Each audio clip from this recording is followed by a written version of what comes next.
그냥 이거 저는 이 얘기를 하라고 하면 그냥 제 솔직한 생각은 이래요. 숨 한 번 쉬고. 숨 한 번 쉬고. 네. 감정 추스리시고. 네. 새 차가 비싸야 돼요? 중고차가 비싸야 돼요?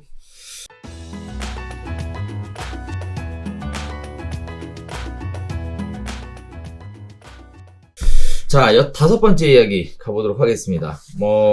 어떤 국민청원에 관련된 얘기인데, 일각에 이런 얘기들이 굉장히 많이 들리는 것 같습니다. 이것도 굉장히 이슈와 쇼크가 됐었던 내용인데요. 한번 간단하게 보겠습니다. 자, 월급쟁이는 평생 집 사지 말란 소리냐? 분양가가 더 오르자 무주택자들이 뿔났다. 라는 얘기입니다. 정부가 지난 9일에 고분양가 심사 제도를 개선하겠다며 새 아파트 분양가의 분양가를 시세의 90%까지 책정하자 무주택자들의 내 집 마련 사다리를 끄는 것이다 라는 비판이 강하게 제기되고 있는 상황입니다.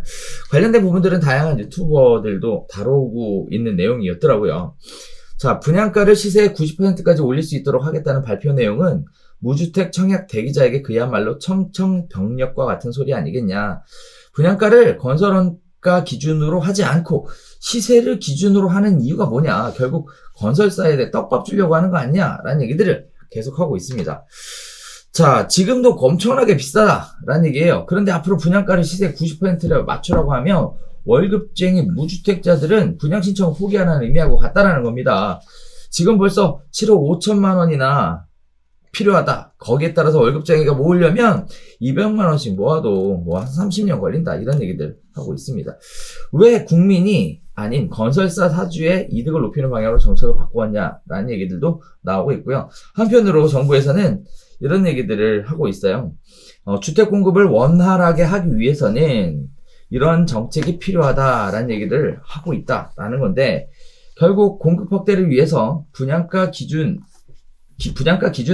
시세의 90%에 맞춰야 한다는 정부의 발표가 이제 도마에 올라간 것 같습니다.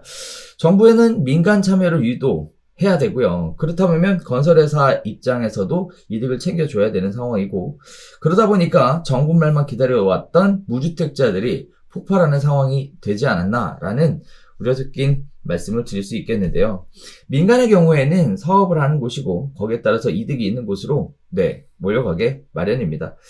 자, 거기에 따라서 정부가 보는 관점은 약간 좀 그동안 달라왔죠.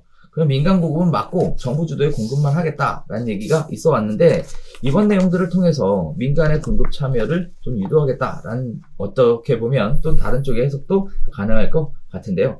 자, 분양 원가 기준, 그 다음에 시세 기준의 90% 공급에 대한 얘기가 계속 이슈가 되고 있는데, 이 내용은 어떻게 보셨어요, 소장님? 그냥 이거 저는 이 얘기를 하라고 하면 그냥 제 솔직한 생각은 이래요.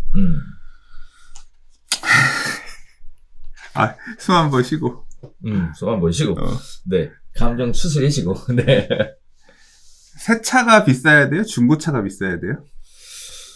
새 차가 더 비싸죠? 근데 왜 주택 공급 정책은 새 차를 항상 중고차보다 한참 싸게 공급해야 된다라고 제도가 만들어져 있어? 이 새 차는 중고차 시세의 90% 이하로만 팔아야 됩니다. 그래야 국민들이 새 차를 싸게 살 수 있으니까. 그런 제도 아니야.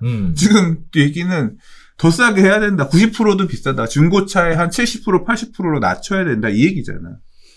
새 차가 당연히 좋고 더 좋은 거면 더 비싸게 가야 되는 거 아니야? 그렇죠. 유일하게 우리나라에서 유일한 건 아닐 수도 있겠다. 쌀이라든가 이런 필수재에 있어서는 정부가 되게 강력하게 개입하는 부분이 있으니까. 근데 그럴 수도 있다고 생각하고. 그러니까 지금 청약을 하려고 하려고 하시는 분들은 다 그런 마음에서 접근하죠. 솔직하게 얘기해서 내가 돈 모아서 이거 살 수 없다. 이런 관점으로 접근하는 게 아니라, 난 이거 받아가지고, 나도 새 집을 갖고 싶은데, 새 집을 주변에 있는 시세보다 훨씬 싸게 받고 싶다. 내가 갖고 있는 돈 이거밖에 없으니까, 그거 아니면 안 돼. 내가 원하는 가격으로 네가 새 집 가격을 낮추지 않으면 난 받을 수 없으니까 이건 말도 안 된다. 그런 얘기인 거잖아요. 제가 첫머리에서 말씀드린 거랑 비슷해요. 새차 가격을 중고차 가격보다 훨씬 싸게 공급해야 되는 게 국민을 위한 길이고 복지고 나라는 그걸 나라는 앞서서 그걸 주장해야 된다라고 하는데 그 주장을 할 수도 있지. 그건 어디서 해야 되느냐? 니네 거에서 해. 민간 땅에서 하는 거 말고 공공이 땅 만들어가지고 하는 거 있으면 거기서 그렇게 해. 네. 왜 개인들이 사고 파는 민간 시장에까지 와서 그걸 주장하느냐. 저는 그래 국민들을 위해서 그게 필요하다고 하면 공공이 국가 갖고 있는 땅에서 그런 거 할 때 그때 해.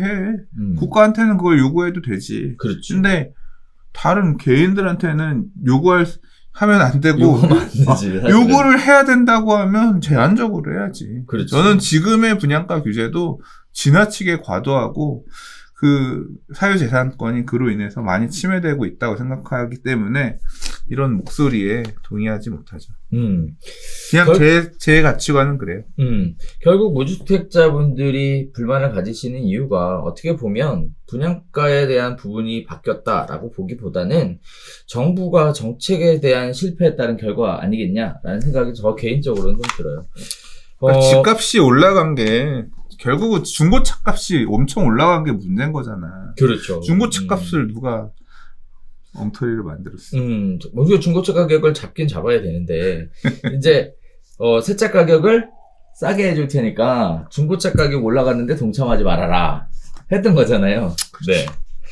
자, 그래서 이제 결국은 이 얘기들이 계속 지나가다 보면 그러다 보니까 뭐 표 얘기 나오고 정치 얘기 나오고 하는 것 같습니다. 다들 이제 그런 거 관련된 얘기들이 좀 여러 지면에서 이야기들이 나오고 있는데 어쨌든 뭐 한편으로는 저는 개인적으로 이런 말씀을 드리고 싶어요. 부동산 가격은 단 한 번도 싼 적이 없다. 이런 말씀은 드리고 싶습니다. 늘 언제나 부담스러운 가격이었고 늘 언제나 서민들이 접근하기엔 굉장히 높은 벽이었다라는 말씀을 드리고 싶고요. 현재 상황에서 이러한 높은 진입장벽을 어떻게 뛰어넘을 것인가에 대한 대비를 하는 게 오히려 더 현실적이지 않나라는 생각을 좀 같이 더불어 말씀드리면서 이런 내용이 있었다라는 내용으로 마무리 짓도록 하겠습니다.